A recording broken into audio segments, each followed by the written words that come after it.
ഉച്ചയ്ക്ക് ഏകദേശം 1 മണിയോടുകൂടി പെരിന്തൽമണ്ണ പോലീസ് സ്റ്റേഷനിലേക്ക് ഒരു ഫോൺ കോൾ എത്തി. പെരിന്തൽമണ്ണയിൽ ഒരു വീട്ടിൽ അസാധാരണമായ ചില സംഭവങ്ങൾ നടന്നിരിക്കുന്നു എന്നുള്ള വിവരമായിരുന്നു വിളിച്ച വ്യക്തി പറഞ്ഞത്. സംഭവം കേട്ട ഉടൻ തന്നെ SI അടങ്ങുന്ന സംഘം പെരിന്തൽമണ്ണയിലേക്ക് പുറപ്പെട്ടു. പോലീസ് ജീപ്പ് അവിടെ എത്തിയപ്പോഴേക്കും പ്രദേശമാകെ ആളുകളെ കൊണ്ട് നിറഞ്ഞിരുന്നു. മുഹമ്മദ് അലി മുസ്ലിയാരുടെ വീട്ടിലേക്കായിരുന്നു പോലീസ് സംഘം എത്തിയത്. മുസ്ലിയാരുടെ വീട്ടിലെത്തിയ സമയത്ത് പ്രധാന വാതിൽ അകത്തുനിന്ന് അടച്ചു കുറ്റിയിട്ടിരിക്കുന്ന നിലയിലായിരുന്നു. ഈ സമയത്തായിരുന്നു അവിടെ കൂടി നിന്ന ചില ആളുകൾ പോലീസിനോട് ഒരു കാര്യം പറഞ്ഞത്. കൂടി നിന്ന് നാട്ടുകാർ പറഞ്ഞ വിവരത്തിന്റെ അടിസ്ഥാനത്തിൽ പോലീസ് സംഘവും നാട്ടുകാരിൽ ചിലരും കൂടി ആ വീടിന്റെ പിൻഭാഗത്തേക്ക് പോവുകയും അടുക്കള വാതിലിൽ കൂടി വീടിനുള്ളിലേക്ക് പ്രവേശിക്കുകയും ചെയ്തു. നടുക്കുന്ന ഒരു കാഴ്ചയായിരുന്നു വീടിനുള്ളിൽ കണ്ടത്. മുഹമ്മദ് അലി മുസ്ലിയാരുടെ ഭാര്യ വീടിനുള്ളിൽ രക്തത്തിൽ കുളിച്ച് തറയിൽ കിടക്കുന്നു. ആ സ്ത്രീയുടെ കഴുത്ത് അറുക്കപ്പെട്ട നിലയിലായിരുന്നു. ഒറ്റ നോട്ടം മാത്രമേ പലർക്കും നോക്കാൻ കഴിഞ്ഞുള്ളൂ. SI ആ വീടിനകമൊക്കെ ഒന്ന് നിരീക്ഷിച്ചു. അവിടെ പിടിവലി നടന്നതിന്റെ യാതൊരു ലക്ഷണങ്ങളും ഉണ്ടായിരുന്നില്ല. എന്നാൽ അടുക്കള ഭാഗത്തുള്ള ഗ്രില്ലിന്റെ വശങ്ങളിൽ രക്തം പറ്റിപ്പിടിച്ചതിന്റെ പാടുകൾ ഉണ്ടായിരുന്നു. SI വിവരമറിയിച്ചതിനെ തുടർന്ന് ഉന്നത ഉദ്യോഗസ്ഥരും ഫോറൻസിക് സംഘവും സംഭവസ്ഥലത്തേക്ക് എത്തി.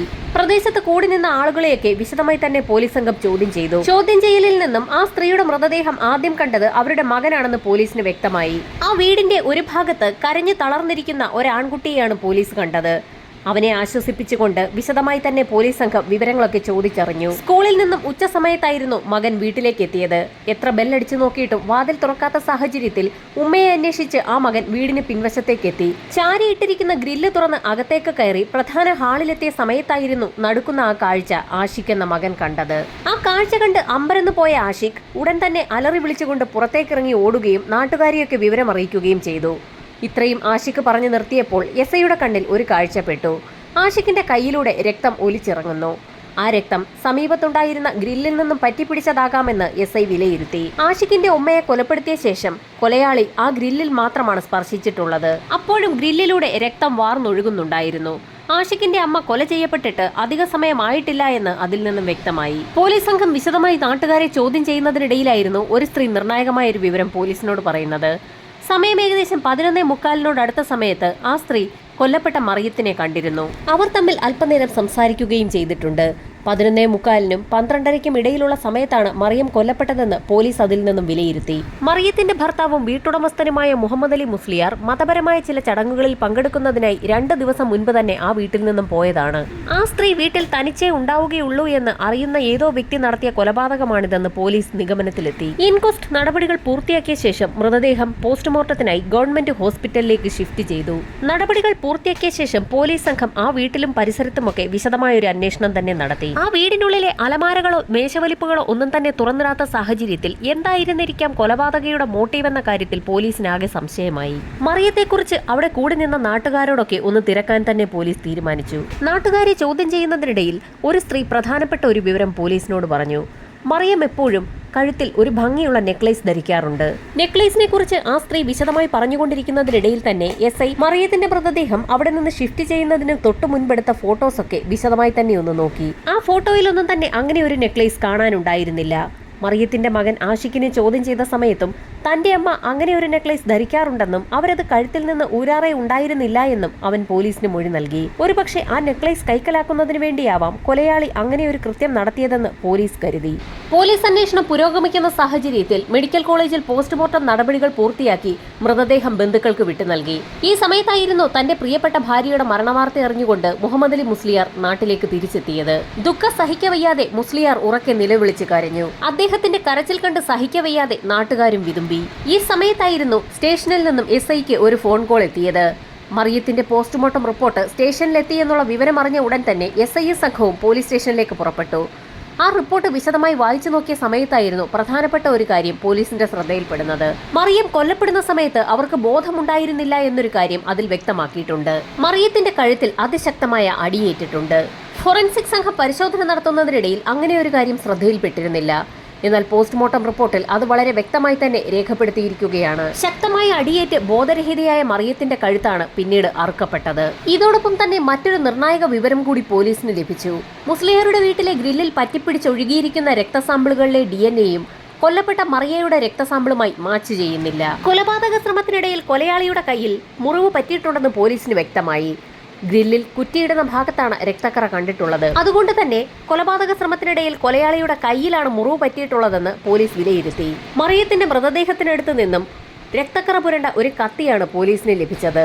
കൊലപാതക ശ്രമത്തിനിടയിൽ കൊലയാളിയുടെ കയ്യിൽ മുറിവ് പറ്റിയതാകാമെന്ന് ആദ്യഘട്ടത്തിൽ പോലീസ് കരുതിയെങ്കിൽ പോലും മറിയത്തിന്റെ കൊലപാതകം നടക്കുന്നതിന് മുൻപ് തന്നെ അവർക്ക് ബോധമില്ലായിരുന്നു എന്നുള്ള പോസ്റ്റ്മോർട്ടം റിപ്പോർട്ട് പോലീസിനെ ആകെ കുഴപ്പിച്ചു. കൊലപാതകം നടക്കുന്നതിന് മുൻപ് തന്നെ ശക്തമായ അടിയേറ്റ് മറിയം ബോധം കെട്ട് വീണിട്ടുണ്ട്. അതുകൊണ്ടാണ് അവിടെ പിടിവലി നടന്നതിന്റെ യാതൊരു ലക്ഷണങ്ങളും കണ്ടെത്താൻ പോലീസിന് കഴിയാഞ്ഞത്. പിടിവലികളൊന്നും തന്നെ നടക്കാത്ത സാഹചര്യത്തിൽ കൊലയാളിയുടെ കയ്യിൽ എങ്ങനെയായിരിക്കാം മുറിവ് പറ്റിയതെന്നായിരുന്നു പോലീസിന്റെ സംശയം. എന്തായാലും കൊല നടത്തിയ വ്യക്തിക്ക് മുറിവ് പറ്റിയിട്ടുണ്ടെന്നും ആ മുറിവ് കയ്യിലാണെന്നുമുള്ള ഒരു വിലയിരുത്തലാണ് പോലീസ് നടത്തിയത്. ഈ സമയത്തായിരുന്നു ഫോറൻസിക് സംഘത്തിന്റെ ഭാഗത്തു നിന്നും നിർണായകമായ ഒരു റിപ്പോർട്ട് കൂടി പോലീസിന് ലഭിച്ചത്. കൊല്ലപ്പെട്ട മറിയത്തിന്റെ വസ്ത്രത്തിൽ നിന്നും 5 മുടിയിഴകൾ ലഭിച്ചിട്ടുണ്ട്. വിശദമായ പരിശോധനയിൽ അതിൽ 3 മുടിയിഴകൾ മറിയത്തിന്റേതാണെന്നും ബാക്കി 2 മുടിയിഴകൾ മറ്റാരുടേതോ ആണെന്നും തെളിഞ്ഞു. പോലീസ് സംഘം ഫിംഗർ പ്രിന്റ് ബ്യൂറോയിൽ ശേഖരിച്ചിട്ടുള്ള ഫിംഗർ പ്രിന്റുകളുമായി കത്തിയിൽ നിന്ന് ലഭിച്ച ഫിംഗർ പ്രിന്റിനെ ഒന്ന് മാച്ച് ചെയ്യിച്ചു നോക്കി. അറിയപ്പെടുന്ന എല്ലാ കുറ്റവാളികളുടെയും ഫിംഗർ പ്രിന്റുകൾ പോലീസ് സംഘത്തിന്റെ കൈവശമുണ്ട്. അത് മാച്ച് ചെയ്യിക്കുന്നതിനുള്ള നടപടികളിലേക്കാണ് പോലീസ് കടന്നത്. എന്നാൽ ഫിംഗർ പ്രിന്റുകൾ ഒന്നും തന്നെ മാച്ച് ചെയ്യുന്നുണ്ടായിരുന്നില്ല. അതിൽ നിന്നും ഒരു സ്ഥിരം കുറ്റവാളിയല്ല മറിയത്തെ കൊലപ്പെടുത്തിയിരിക്കുന്നതെന്ന് തെളിഞ്ഞു. അതുവരെ പോലീസ് സംഘം കണ്ടെത്തിയ എല്ലാ വിവരങ്ങളും ഒന്നുകൂടി വിശദമായി തന്നെ SI ഒന്ന് വായിച്ചു നോക്കി. ഭർത്താവും മകനുമൊന്നും സ്ഥലത്തുണ്ടായിരിക്കുകയില്ല എന്നും ആ സ്ത്രീ സ്ഥിരമായി ഒരു മാല ധരിക്കാറുണ്ടെന്നുമൊക്കെ അറിവുള്ള മറിയത്തെ നന്നായി അറിയുന്ന ഏതോ വ്യക്തിയാണ് കൊലപാതകത്തിന് പിന്നിലെന്ന് SI റെജി ജേക്കബിന് വ്യക്തമായതോടുകൂടി ആ സ്ത്രീയുടെ ശവസംസ്കാര ചടങ്ങിൽ പങ്കെടുക്കാനും ഒരുപക്ഷെ കൊലയാളി എത്തിയേക്കാമെന്നുള്ള ഒരു നിഗമനത്തിലാണ് എത്തിയത്. സംഭവസ്ഥലത്തെ സ്ഥിതിഗതികൾ വിലയിരുത്താൻ ചില കുറ്റവാളികൾ അങ്ങനെ ഒരു മാർഗം സ്വീകരിക്കാറുണ്ട്. അതുകൊണ്ട് തന്നെ SIയുടെ നേതൃത്വത്തിൽ അന്വേഷണവുമായി ബന്ധപ്പെട്ട് ഇതുവരെ രംഗത്തിറങ്ങാത്ത പോലീസ് സംഘത്തിൽപ്പെടുന്ന ചില ആളുകളെ മറിയത്തിന്റെ ശവസംസ്കാര ചടങ്ങുകളിൽ പങ്കെടുക്കാനും ആളുകളെ നിരീക്ഷിക്കാനും നിർദ്ദേശം നൽകി മുസ്ലിയാരുടെ വീട്ടിലേക്ക് അയച്ചു. SIയുടെ നിർദ്ദേശപ്രകാരം പത്രപ്രവർത്തകരുടെ വേഷത്തിലാണ് 12ഓളം വരുന്ന പോലീസ് സംഘം സംഭവസ്ഥലത്തെത്തിയത്. അവർക്കൊരു പ്രത്യേക നിർദ്ദേശമാണ് SI നൽകിയിരുന്നത്. അവിടെ കൂടി നിൽക്കുന്ന ആളുകളെയൊക്കെ പത്രപ്രവർത്തകരെന്ന രീതിയിൽ പരിചയപ്പെടുകയും വിവരങ്ങൾ ചോദിച്ച് മനസ്സിലാക്കുകയും ചെയ്യണം. വിവരശേഖരണം നടത്തിയ ശേഷം വിവരങ്ങൾ കൈമാറിയതിന് നന്ദി സൂചകമായി അവർക്കൊക്കെ ഷെയ്ക്ക് ഹാൻഡും നൽകണം. അങ്ങനെ ഷെയ്ക്ക് ഹാൻഡ് നൽകുന്ന കൂട്ടത്തിൽ കയ്യിൽ മുറിവ് പറ്റിയ വ്യക്തിയെ അതിവേഗം തിരിച്ചറിയാനാകും. മുറിവ് പറ്റിയ ഒരു വ്യക്തി ആ കൂട്ടത്തിലുണ്ടെങ്കിൽ ഷെയ്ക്ക് ഹാൻഡ് നൽകുന്നതിനിടയിൽ അയാൾ വേഗം കൈ പിൻവലിക്കാൻ സാധ്യതയുണ്ട്. അങ്ങനെ അയാളെ അതിവേഗം കണ്ടെത്താൻ കഴിയുമെന്നായിരുന്നു SIയുടെ നിർദ്ദേശം. അറിയപ്പെടുന്ന ഒരു കുടുംബത്തിലെ സ്ത്രീയാണ് കൊല്ലപ്പെട്ടിരിക്കുന്നത്. അതുകൊണ്ട് തന്നെ യഥാർത്ഥ പത്രക്കാരും പോലീസ് സംഘവുമൊക്കെ സംഭവസ്ഥലത്തുണ്ടായിരുന്നു. അവർക്കിടയിലേക്ക് പത്രക്കാരുടെ ID കാർഡ് ധരിച്ച് SI റെജി ജേക്കബിന്റെ നേതൃത്വത്തിലുള്ള വേഷം മാറിയ പോലീസ് സംഘവും സംഭവസ്ഥലത്തെത്തി. തങ്ങൾ പത്രത്തിൽ നിന്നാണെന്ന് പറഞ്ഞുകൊണ്ട് ആളുകളോട് അതിവേഗം വിവരങ്ങൾ ചോദിച്ച് മനസ്സിലാക്കി തുടങ്ങി. അവർ പറയുന്ന വിവരങ്ങളൊക്കെ വേഷം മാറിയ പോലീസുകാർ തങ്ങളുടെ കൈവശമുള്ള ഫോണുകളിൽ റെക്കോർഡ് ചെയ്യുകയും ചെയ്തു. ശേഷം അതിവേഗം ഷെയ്ക്ക് ഹാൻഡ് നൽകി ഓരോരുത്തരെയായി പറഞ്ഞു വിടുകയും ചെയ്തു. ഈ സമയത്ത് ചടങ്ങുകൾ പൂർത്തിയാക്കി മൃതദേഹം പള്ളിയിലേക്ക് കൊണ്ടുപോയി. വേഷം മാറിയ പോലീസുകാർ അവർ കളക്ട് ചെയ്ത വിവരങ്ങളും ഓഡിയോ ക്ലിപ്പുകളും ഒക്കെ SIക്ക് കൈമാറി. ഷെയ്ക്ക് ഹാൻഡ് കൊടുത്തപ്പോൾ അതിവേഗം കൈ പിൻവലിച്ച 10ഓളം വരുന്ന ആളുകളുടെ ലിസ്റ്റും പോലീസിന്റെ കൈവശമുണ്ടായിരുന്നു. തൊട്ടടുത്ത ദിവസം തന്നെ ആ ആളുകളെയെല്ലാം പോലീസ് സ്റ്റേഷനിലേക്ക് വിളിച്ചു വരുത്തുകയും റെക്കോർഡ് ചെയ്ത കാര്യങ്ങളൊക്കെ അവരെ തന്നെ കേൾപ്പിച്ചു കൊടുക്കുകയും ചെയ്തു. അവർ തങ്ങൾക്കറിയാവുന്ന കൂടുതൽ കാര്യങ്ങൾ പോലീസിനോട് പറഞ്ഞു. ഇതേസമയം മറ്റുള്ള പോലീസുകാർ ആ വ്യക്തികളുടെ കൈകളിൽ എന്തെങ്കിലും മുറിവ് പറ്റിയിട്ടുണ്ടോ എന്നുള്ള കാര്യം വിശദമായി നിരീക്ഷിക്കുകയായിരുന്നു. 6ഓളം പേരെ ചോദ്യം ചെയ്തതിനിടയിൽ പ്രത്യേകിച്ച് അസ്വാഭാവികമായി പോലീസിനൊന്നും തോന്നിയില്ല. അപ്പോഴായിരുന്നു 7ാമത് ഒരു ചെറുപ്പക്കാരൻ കടന്നു വന്നത്. ജാഫർ എന്നു പേരുള്ള ആ ചെറുപ്പക്കാരന്റെ കയ്യിൽ ഒരു മുറിവുണ്ടായിരുന്നു. കൂടി നിന്ന പോലീസുകാർ അയാളെ പ്രത്യേകം നോട്ട് ചെയ്തു. എങ്ങനെയാണ് അത്തരത്തിലൊരു മുറിവ് സംഭവിച്ചതെന്ന് SI ജാഫറിനോട് ചോദിച്ചു. 2 ദിവസങ്ങൾക്ക് മുൻപ് കരിങ്കല്ലത്തത്താണിയിലേക്ക് പോകാൻ ബസ്സിൽ കയറിയ സമയത്ത് ബസ്സിന്റെ ഡോറിനിടയിൽപ്പെട്ടാണ് തന്റെ കൈ മുറിഞ്ഞതെന്ന് ജാഫർ പോലീസിന് മൊഴി നൽകി. ഇത്തരത്തിൽ വലിയൊരു മുറിവുണ്ടായിട്ടും എന്തുകൊണ്ടാണ് അത് കൃത്യമായി വെച്ച് കെട്ടാത്തതെന്ന് പോലീസ് ചോദിച്ചപ്പോൾ താനതത്ര കാര്യമാക്കിയില്ല എന്നായിരുന്നു ജാഫറിന്റെ മറുപടി. ഡോറിനിടയിൽ പെട്ടതുകൊണ്ട് തന്നെ മുറിവ് സെപ്റ്റിക്കാകാൻ സാധ്യതയുണ്ടെന്ന് SI പറഞ്ഞ സാഹചര്യത്തിൽ താൻ സ്റ്റേഷനിൽ നിന്ന് ഇറങ്ങുന്ന സമയത്ത് ഹോസ്പിറ്റലിലെത്തി മുറിവ് വെച്ച് കെട്ടിക്കൊള്ളാമെന്ന് അയാൾ പോലീസിനോട് പറഞ്ഞു. ഈ സമയത്തായിരുന്നു സ്റ്റേഷനിൽ ഒരു ഡോക്ടർ എത്തിയിട്ടുണ്ടെന്നും നമുക്ക് അദ്ദേഹത്തെ കൈയൊന്ന് കാണിച്ചു നോക്കാമെന്നും SI പറയുന്നത്. SI പറഞ്ഞു തീരുന്നതിന് മുൻപ് തന്നെ ഡോക്ടർ ആ മുറിയിലേക്ക് കടന്നു വന്നു. SI റെജിയുടെ നിർദ്ദേശപ്രകാരം ഡോക്ടർ ജാഫറിന്റെ കൈയൊന്ന് പരിശോധിച്ചു. കൈ എങ്ങനെയാണ് മുറിഞ്ഞതെന്നുള്ള ഡോക്ടറിന്റെ ചോദ്യത്തിന് നേരത്തെ SIക്ക് നൽകിയ അതേ മൊഴി തന്നെയാണ് ജാഫർ ഡോക്ടറിനും നൽകിയത്.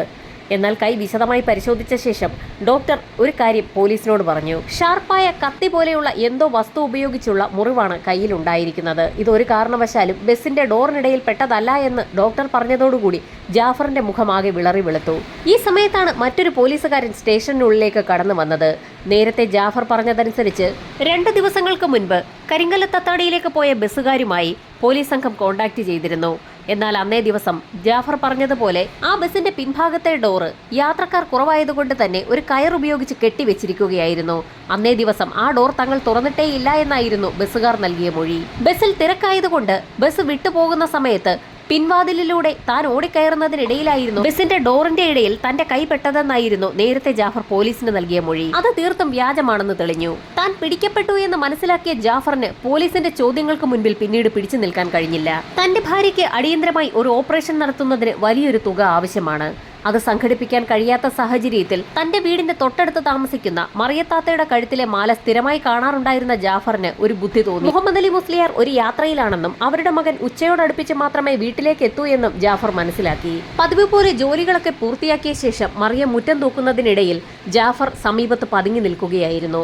മുറ്റം തൂത്ത് വൃത്തിയാക്കിയ ശേഷം മറിയം വീടിനുള്ളിലേക്ക് കടന്ന സമയത്ത് ഗ്രില്ലിന്റെ സമീപത്തെത്തിയ ജാഫർ അവരുടെ കഴുത്തിലുണ്ടായിരുന്ന നെക്ലേസ് വലിച്ചു പൊട്ടിക്കാൻ ശ്രമിച്ചു. ഒറ്റ വലിക്ക് തന്നെ നെക്ലേസ് പൊട്ടി തന്റെ കയ്യിലെത്തിയെങ്കിൽ പോലും മറിയം ജാഫറിനെ കണ്ടിരുന്നു. ജാഫർ എന്ന് അവർ ഉറക്കെ വിളിച്ചതോടുകൂടി ജാഫർ മറിയത്തിന്റെ തല പിടിച്ച് ചുവരിലേക്ക് ആഞ്ഞിടിച്ചു. തലയാണ് ചുവരിലേക്ക് ഇടിക്കാൻ ശ്രമിച്ചതെങ്കിൽ പോലും അവരുടെ കഴുത്തായിരുന്നു ചുവരിൽ അതിശക്തമായി പോയി ഇടിച്ചത്. അതോടുകൂടി മറിയം ബോധം കെട്ട് തറയിൽ വീണു. ബോധം കെട്ട് വീണ മറിയത്തെ അവിടെ നിന്നും ജാഫർ എടുത്തുകൊണ്ടുപോയി പ്രധാന ഹാളിൽ കിടത്തി. ശേഷം അവിടെ നിന്ന് മുങ്ങാൻ തീരുമാനിച്ച് ഗ്രില്ല് വരെ അയാൾ എത്തിയതുമാണ്. അപ്പോഴാണ് നേരത്തെ തന്നെ ജാഫർ എന്ന് ആ സ്ത്രീ വിളിച്ച കാര്യം അയാൾ ഓർത്തത്.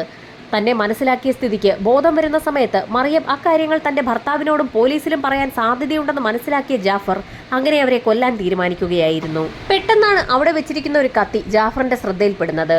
ആ കത്തിയുമായി ജാഫർ അതിവേഗം തന്നെ മറിയത്തിന്റെ അടുത്തേക്ക് എത്തുകയും അവരുടെ കഴുത്ത് രണ്ടായി വെട്ടിമുറിക്കുകയും ചെയ്തു. കത്തി വലിച്ചൂരുന്നതിനിടയിൽ അബദ്ധത്തിലായിരുന്നു ജാഫറിന്റെ കൈ കത്തി കൊണ്ട് മുറിഞ്ഞത്. കയ്യിൽ നിന്ന് രക്തം പുറത്തേക്ക് വന്നതോടുകൂടി ഭയന്നുപോയ ജാഫർ കത്തി അവിടെ തന്നെ വലിച്ചെറിഞ്ഞ ശേഷം ഗ്രില്ല് വലിച്ചു തുറന്ന് പുറത്തേക്കൂടി രക്ഷപ്പെടുകയായിരുന്നു. കൈയും കാലുമൊക്കെ കഴുകി വൃത്തിയാക്കിയ ശേഷം അയാൾ വീടിനുള്ളിൽ തന്നെ പതുങ്ങിയിരിക്കുകയായിരുന്നു. ഈ സമയത്തായിരുന്നു മറിയത്തിന്റെ മകൻ സ്കൂൾ വിട്ട് വീട്ടിലേക്ക് വരുന്നതും തന്റെ അമ്മ മരണപ്പെട്ട് കിടക്കുന്നത് കാണുന്നതും. മകന്റെ നിലവിളി ശബ്ദം കേട്ടുകൊണ്ട് ഓടിക്കൂടിയ നാട്ടുകാരുടെ കൂട്ടത്തിൽ ജാഫറും ഉണ്ടായിരുന്നു. തുടർന്നുണ്ടായിരുന്ന എല്ലാ സംഭവങ്ങളിലും ജാഫർ അവിടെ ഒരു അയൽവാസിയെ പോലെ തന്നെ ഒന്നും അറിയാത്ത ഭാവത്തിൽ തുടരുകയായിരുന്നു. മറിയത്തിന്റെ മകനെ ആശ്വസിപ്പിക്കാനും മറിയത്തെ രക്ഷപ്പെടുത്തുന്നതിനുള്ള പ്രവർത്തനങ്ങളിലുമൊക്കെ ഏർപ്പെടുന്നവരുടെ കൂട്ടത്തിൽ ജാഫറും ഉണ്ടായിരുന്നതുകൊണ്ട് തന്നെ പോലീസ് അയാളെ ആദ്യഘട്ടത്തിലൊന്നും സംശയിച്ചതുമില്ല. മറിയത്തെ കൊലപ്പെടുത്തിയ ശേഷം ആ മാല എന്ത് ചെയ്തു എന്നുള്ളതായിരുന്നു പോലീസിന്റെ അടുത്ത ചോദ്യം.